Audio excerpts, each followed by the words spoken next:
கண்ணீரை நினைத்திருக்கிறார்.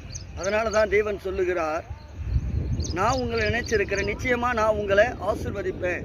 யாருமே நினைக்கல, என் பிள்ளை என்னை மறந்துட்டான், என் குடும்பம் என்னை மறந்துருச்சு, என் உற்றார் உறவினர்கள் என்னை மறந்து போனார்கள், நான் என்ன செய்வதென்று தெரியாமல் கண்ணீரோடு கூட அமர்ந்திருக்கிறேனே, என் வாழ்க்கையின் பாதை இப்படி முள்ளும் கல்லும் நிறைந்ததாய் மிகவும் மோசமான நிலைமையிலே போன போது எல்லாரும் என்னை விட்டுட்டு தூரம் போயிட்டாங்களே, என்னை நினைப்பதற்கு ஒருவரும் இல்லையே என்று கலங்கி கொண்டிருக்கிற தேவ பிள்ளையே, இன்றைக்கு தேவனுடைய வாக்கு வருகிறது. கர்த்தர் உங்களை நினைத்திருக்கிறார். அந்த நினைப்பு எதற்கு தெரியுமா? உங்களை ஆசீர்வதிப்பதற்காக. ஆமென். எத்தனை பேர் நம்புறீங்க தேவன் உங்களை நினைத்து ஆசீர்வதித்து இருக்கிறார் என்று?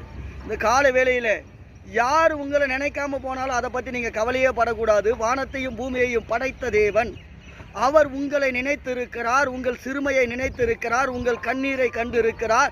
அவர்